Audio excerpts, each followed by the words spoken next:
Times news channel देखे आप सभी दर्शकों का बहुत बहुत स्वागत है। मैं हूं रमनदीप कौर। इस वक्त की बड़ी खबर आ रही है प्रयागराज से। क्या है पूरा मामला, देखने के लिए बने रहिए हमारे साथ। संगम नगरी प्रयागराज, जहां फतेहपुर धर्मांतरण के मुद्दे में जहां एक तरफ शुआर्ट्स के कुलपति आरबी लाल व अधिकारियों के ऊपर जांच की आंच लगी हुई है, वहीं शुआर्ट्स के कुलपति के अलावा ये जांच शुआर्ट्स परिसर में बने यूसुफ दरबार तक पहुंच गई है। आरबी लाल द्वारा स्थापित यूसुफ दरबार चर्च पर सवाल खड़े हो गए हैं। जिस जमीन पर यूसुफ दरबार का निर्माण कराया गया, दरअसल वे जमीन शिक्षण संस्थान की है, जिसे अवैध तरीके से आरबी लाल के द्वारा षड्यंत्र करके 2003 में एग्रीकल्चर इंस्टीट्यूट की ज़मीन को यूसुफ दरबार के नाम ट्रांसफ़र की गई थी, जबकि यूसुफ दरबार का रजिस्ट्रेशन ही 2009 में हुआ है। सोमवार को फतेहपुर कोतवाली और कोर्ट में शुआर्ट्स के पूर्व छात्र दिनेश शुक्ला ने सरकारी गवाह के तौर पर अपना बयान दर्ज करा दिया है। फतेहपुर जिला अदालत में लगभग 1.5 घंटे तक चली गवाही में लाल परिवार के द्वारा बड़े पैमाने पर किए गए धर्मांतरण और एडमिक भ्रष्टाचार का खुलासा किया गया है। सरकारी गवाह के तौर पर दिनेश शुक्ला ने अपना बयान दर्ज करा दिया है। गवाही में विश्वविद्यालय के कई अधिकारियों के नाम का खुलासा भी किया गया है और आरबी लाल के साथ धर्मांतरण मामले में सहयोग कर रहे थे। इसके ही लगभग 200 पेज कुछ अहम दस्तावेज भी विवेचना अधिकारी को दिनेश शुक्ला की तरफ से सौंप दिया गया है, जिसमें आरबी लाल और उसके समूचे परिवार के भ्रष्टाचार संबंधित साक्ष्य अंकित हैं। सबसे बड़ी बात यह है कि जिस यूसुफ दरबार के नाम पर शिक्षण संस्थान की ज़मीन को स्थानांतरित किया गया था, वे एग्रीकल्चर इंस्टीट्यूट का हिस्सा ही नहीं था। यूसुफ दरबार का रजिस्ट्रेशन 2009 में कराया गया, जिसके आरबी लाल आजीवन अध्यक्ष एवं उनकी पत्नी डॉक्टर सुधा लाल आजीवन डायरेक्टर के पद पर हैं। ये संस्था अर्थात यूसुफ दरबार पूरी तरह से व्यक्तिगत और धार्मिक संस्था है, जो शुद्ध रूप से धार्मिक कार्यों के लिए बनाई गई है। यूसुफ दरबार के अंतर्गत ईसाई धर्म का प्रचार प्रसार, प्रार्थना सभाओं का आयोजन किया जाता है और किसी भी शिक्षा संस्थान में किसी भी धर्म विशेष या व्यक्तिगत कार्यों के लिए जमीन उपयोग नहीं की जा सकती है। 2017 में तत्कालीन एसडीएम करछना प्रयागराज की जांच रिपोर्ट में भी इस बात का स्पष्ट उल्लेख किया गया है कि लाल परिवार अपने व्यक्तिगत हितों के लिए अवैध तरीके से शिक्षा संस्थान की जमीन को हथियाने का कार्य किया है। यूसुफ दरबार के बगल बने कुंड की भी पुलिस जांच कर सकती है, जिस पर धर्म परिवर्तन कराते हुए किसी को नहलाते की तस्वीर शुआर्ट्स के पूर्व छात्र दिनेश शुक्ला द्वारा जांच कर रही फतेहपुर पुलिस और कोर्ट को उपलब्ध कराई गई है। पूर्व छात्र दिनेश शुक्ला ने बताया कि 2012 में यूनाइटेड किंगडम कॉन्फ्रेंस के नाम पर एक सेमिनार का आयोजन किया गया था, जिसमें अमेरिका, फिनलैंड से कई विदेशी लोगों का आगमन हुआ था, जिसमें डॉक्टर फ्रैंक राइट अध्यक्ष CEO NRB USA, doctor Hannu Hoka अध्यक्ष GCM Finland, doctor Ronald Harris USA. आशंका जताई जा रही है कि उस वक्त विदेशी लोगों के इशारे पर यूसुफ दरबार में धर्म परिवर्तन का खेल चल रहा था। शुआर्ट्स के कुलपति आरबी लाल के ऊपर पहले से ही गंभीर मामलों में मुकदमे पंजीकृत हैं।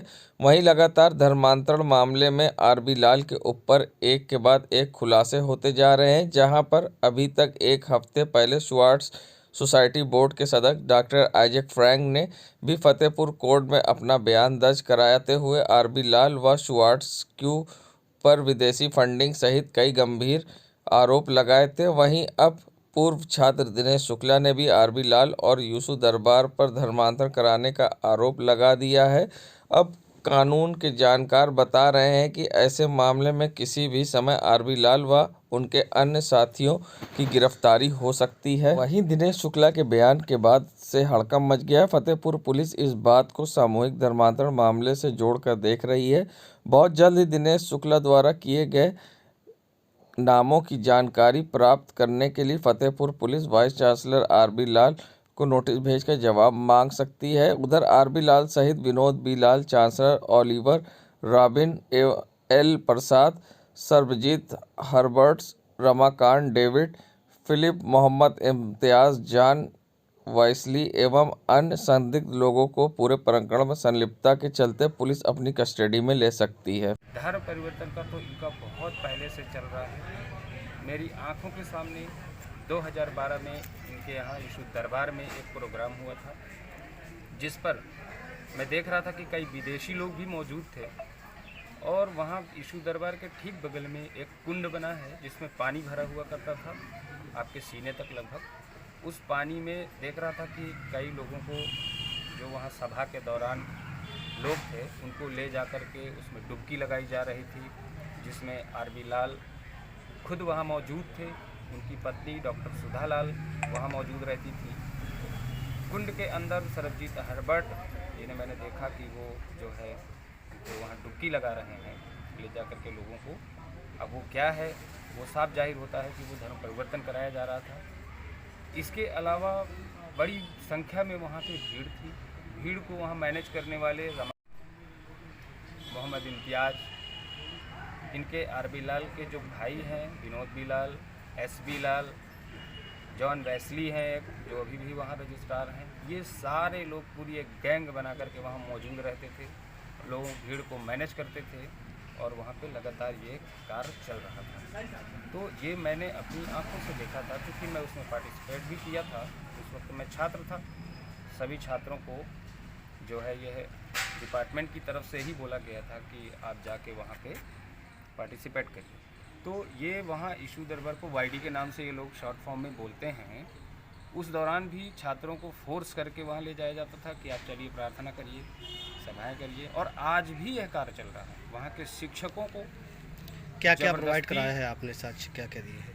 साक्ष्य में पेपर्स हैं इनके भ्रष्टाचार से संबंधित, इनके जो है कि कुछ फोटोग्राफ्स भी हैं उस दौरान के, वो भी मैंने प्रोवाइड कराया है। इसके अलावा एक सर्टिफिकेट प्रोवाइड कराया है जिसमें विदेशी लोगों के साइन है उस सर्टिफिकेट में।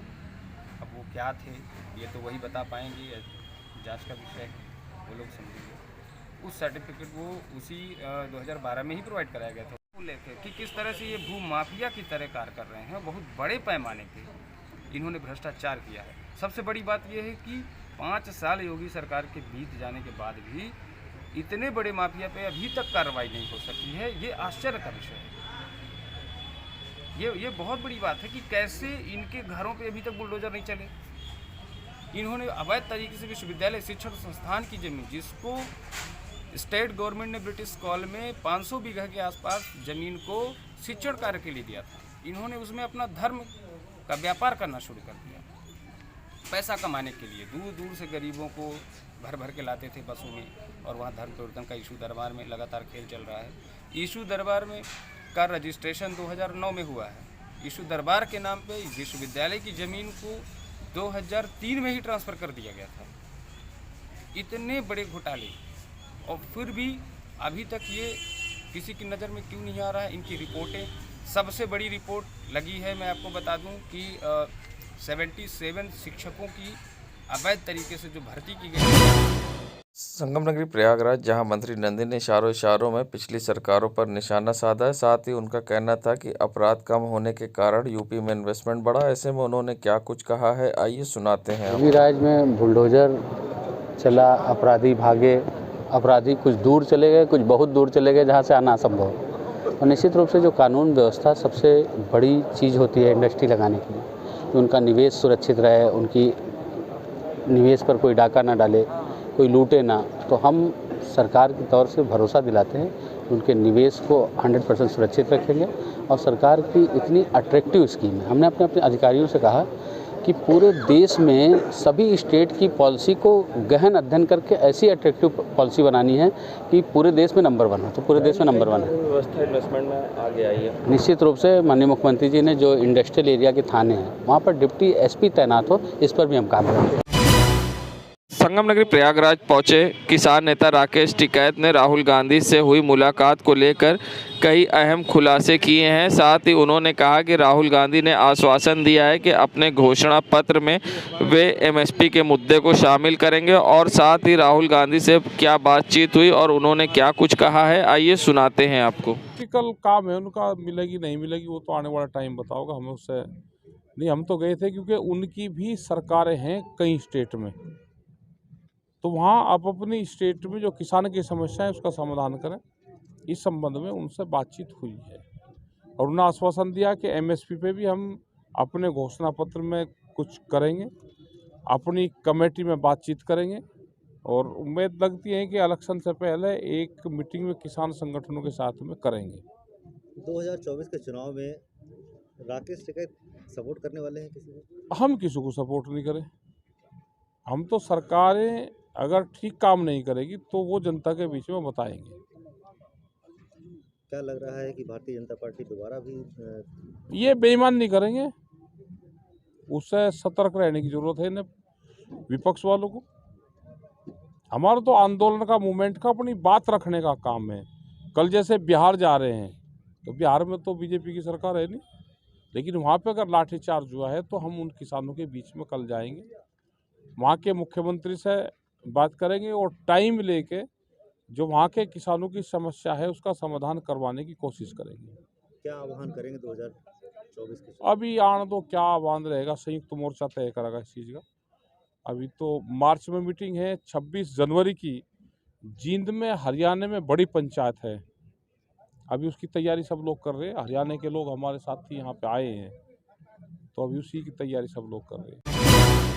बिजली की दरें बढ़ाने के लिए जहां बिजली कंपनियों ने योगी सरकार को प्रस्ताव भेजा है, जिसके बाद अब आप जिला अध्यक्ष डॉक्टर अल्ताफ अहमद ने योगी सरकार से अपील करते हुए तंज कसा है। साथ ही उन्होंने दिल्ली की सरकार से सीख लेने को कहा है। ऐसे में क्या कुछ कहा, आइए सुनाते हैं। दोस्तों, उत्तर प्रदेश सरकार उत्तर प्रदेश में बिजली का दाम लगभग 23% बढ़ाने जा रही है। यानी कि अगर आपका बिजली का बिल 1000 रुपये आता है तो अब 1200 रुपये आएगा। अगर जो है आपका बिजली का बिल 10,000 रुपये आता है तो वो 12,000 रुपये आएगा। दोस्तों, एक तरफ उत्तर प्रदेश की सरकार है और एक तरफ दिल्ली और पंजाब की सरकार है। एक समय तक पंजाब में देश की सबसे महंगी बिजली मिलती थी और दिल्ली में भी बिजली महंगी थी, लेकिन एक ईमानदार सरकार आई, वहां पर सारे बिजली के बिल माफ कर दिए गए और आज लगभग 80% लोगों का बिजली का बिल फ्री हो गया है। उसके बावजूद पंजाब और दिल्ली का बिजली विभाग प्रॉफिट में है। उत्तर प्रदेश का बिजली विभाग क्यों प्रॉफिट में नहीं हो पा रहा है, ये सोचने का विषय है। यहाँ पर तो फ्री में दिया भी नहीं जाता है।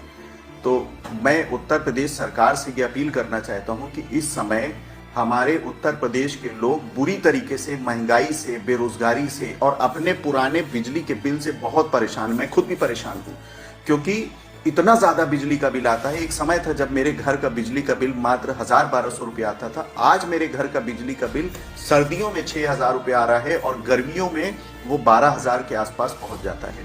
तो मैं माननीय मुख्यमंत्री जी से ये अपील करना चाहता हूँ कि आप अपनी टीम को दिल्ली भेजिए, पंजाब भेजिए, वहां पर लोगों से वो कहिए कि दिल्ली सरकार से सीखे। सीखने में कोई छोटा और बड़ा नहीं हो जाता है, सीखे और वहां की टेक्नोलॉजी को अपने उत्तर प्रदेश में भी लागू करे ताकि उत्तर प्रदेश में भी मुफ्त बिजली का लाभ लोगों को दिया जा सके। नगरी प्रयागराज पहुंचे, जहां किसान नेता राकेश टिकैत ने अब सरकार पर हमला बोला है। साथ ही आवारा जानवरों को लेकर राकेश टिकैत ने सरकार को घेरा है और साथ ही ज़मीन को लेकर भी गंभीर आरोप लगाए हैं। ज़मीन अधिग्रहण के मामले पर राकेश टिकैत ने संगम माघ मेला क्षेत्र से बड़ा बयान जारी किया है और उन्होंने सरकार पर निशाना साधते हुए क्या कुछ कहा है, आइए सुनाते हैं क्या कुछ कहना है इस पूरे मामले पर किसान नेता राकेश टिकैत का। देखो, जो ये पशु छूटा, पशु अन्ना जानवर जिनको कहते हैं, इनसे परेशानी है कि हमने फसल बोई और 3 महीने बाद में उसे ये खा गए तो ख़त्म हो गया एक फसल। तो फसलों का नुकसान होता है और वो 100% नुकसान ये करते हैं। जिस खेत में जाते हैं उसको नुकसान करते हैं, तो उसका आप अंदाज़ा लगा सकते हो कि किसान की अगर फसल बर्बाद होगी तो कितना नुकसान है। और सरकार को कहते हैं लेकिन सरकार कर कुछ नहीं रही।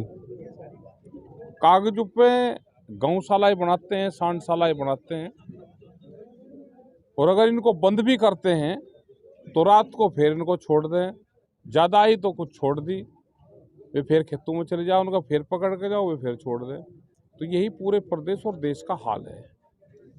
सरकार किसानों के हित में काम कर रही है? नहीं, किसानों के हित में काम करती तो ये आंदोलन करने की जरूरत ही नहीं पड़ती। सरकार किसानों की ज़मीन छीनने का काम कर रही है कि इस ज़मीन से किसान नफरत करें, फसलों के दाम ना मिले, किसान अपनी ज़मीन बेचें, व्यापारी लोग ज़मीन खरीद रहे हैं, बड़े लोग ज़मीन खरीद रहे हैं, कंपनियां ज़मीन खरीद रही हैं, किसानों को फसलों के दाम नहीं मिलते, इसलिए हालात ख़राब है। और सरकार कोई भी ध्यान किसानों पर नहीं दे रही। राहुल गांधी भारत जोड़ो यात्रा कर रहे हैं और हाँ। आप उनसे मिलने भी गए थे। हाँ। आपका सहयोग। इलाहाबाद विश्वविद्यालय के असिस्टेंट प्रोफेसर का विवादित बयान। इलाहाबाद यूनिवर्सिटी के असिस्टेंट प्रोफेसर विक्रम हरिजन ने कहा, गांधी को नहीं, ज्योतिराव फुले को मिलनी चाहिए राष्ट्रपिता की उपाधि। वहीं असिस्टेंट प्रोफेसर ने अपने बयान का वीडियो वायरल किया है, जिसके बाद अब विवाद खड़ा हो गया है। ऐसे में अब इस विवादित बयान का वीडियो सोशल मीडिया पर तेजी से हो रहा वायरल। संस्कारों ने या समाज के लोगों ने राष्ट्रपिता का जो पद दिया है वो महात्मा गांधी को दिया है, लेकिन यदि राष्ट्रपिता का पद देखे तो ये पद ज्योतिराव फुले को जाना चाहिए, क्योंकि उनका कार्य राष्ट्र के निर्माण में बहुत बड़ा था। जबकि ज्यादातर रूढ़िवादिता रही, उसके बावजूद भी उन्होंने जो कार्य किया वो राष्ट्रपिता के पद के तरह कार्य किया। इसलिए राष्ट्रपिता का पद महात्मा गांधी को न जाकर के ज्योतिराव फुले को जाना चाहिए।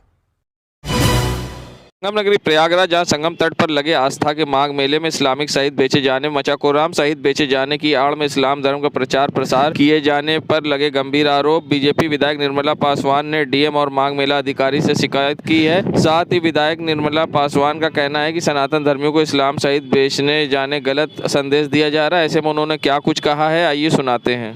भारतीय जनता पार्टी काशी क्षेत्र के उपाध्यक्ष कि मुझे मेरे कार्यकर्ताओं ने, भाजपा पदाधिकारियों ने और आम जनमानस ने, हमारे जो हिंदू भाई हैं प्रयागराज से बराबर फोन कर रहे हैं और जानकारी मिली है कि जो मेला क्षेत्र है हमारा, माघ मेला क्षेत्र जहां लगता है प्रयागराज में संगम के तीरे, उस जगह पे कुछ अराजक तत्व इस्लाम धर्म का प्रचार प्रसार, ये सरासर गलत है। कि हमारा जो संगम क्षेत्र में मेला लगता है 1-1.5 महीने का, वहां हमारे साधु संत शंकराचार्य लाखों नहीं करोड़ों की संख्या में आते हैं, स्नान करते हैं और पुण्य का भागीदार बनते हैं। और पुण्य कमाने के लिए हिंदू आस्था इकट्ठे कहा जाए कि संगम पे एक शहर बस जाता है, माघ मेले के बीच में एक शहर बस जाता है, पूरा का पूरा करोड़ों लोग नहाते हैं, स्नान करते हैं, दान करते हैं, पुण्य करते हैं, भागीदार बनते हैं। अभी मुझे सूचना मिली है, मैं जिला अधिकारी प्रयागराज से और मैं मेला अधिकारी से प्रयागराज से और मैं शासन से भी, प्रशासन से भी, सभी से मैं अपने माननीय मुख्यमंत्री जी को भी इसका संदेश दे रही हूं और मांग करती हूं कि ये तत्काल प्रभाव से कार्रवाई हो। जो इस्लाम धर्म का वहां पे प्रचार प्रसार हो रहा है, उनकी बुकें बिक रही हैं, वो हमारे संगम के मेले से तत्काल हटाई जाए और इस पे कार्रवाई करे। मैं निर्मला पासवान इसका पुरजोर विरोध करती हूं कि ये वहां पे जो ये हो रहा तत्काल इसको समाप्त किया जाए। हाईकोर्ट ने अभिभावकों को दी बड़ी राहत। कोरोना काल में ली जा रही स्कूल फीस के विनियमन को लेकर तमाम अभिभावकों की ओर से दाखिल याचिका पर हाईकोर्ट ने बड़ा फैसला दिया है। हाईकोर्ट ने यह आदेश दिया है कि साल 2020-21 में राज्य में सभी स्कूलों में लगी गई फुल फीस में पर 15% माफ़ किया जाएगा। अदालत में याचिकाकर्ता अभिभावकों की ओर से अपने पक्ष रखते हुए जोर दिया था कि निजी स्कूलों में साल 2020-21 में ऑनलाइन ट्यूशन को छोड़कर कोई भी सेवा नहीं दी गई है। इस प्रकार निजी स्कूलों द्वारा ट्यूशन फीस में एक भी रुपये ज़्यादा लेना मुनाफाखोरी और शिक्षा के व्यवसायीकरण के अलावा कुछ भी नहीं है। याचिकाकर्ताओं ने अपने तर्कों के समर्थन में सर्वोच्च न्यायालय के इंडियन स्कूल जोधपुर बनाम स्टेट ऑफ राजस्थान के हाल में दिए हुए फैसले का भी हवाला दिया था, जिसको लेकर कहा कि निजी स्कूलों द्वारा बिना कोई सेवा दिए फीस की मांग करना मुनाफाखोरी और शिक्षा व्यवसायकरण ही है। साथ ही साथ जो बच्चे स्कूल छोड़ चुके हैं स्कूल को उन्हें साल 2020-21 में वसूले गए शुल्क का 15% मूल्य जोड़कर वापस लौटाना होगा। इस पर पूरी प्रक्रिया को करने के लिए हाईकोर्ट ने सभी स्कूल को 2 महीने का समय दिया है। वहीं ये सुनवाई 6 जनवरी को हुई थी और आज फैसला मुख्य न्यायमूर्ति राजेश बिंदल और जे मुनीर की बेंच ने दिया है। देश दुनिया की खबरों के लिए world media times news channel को सब्सक्राइब करें।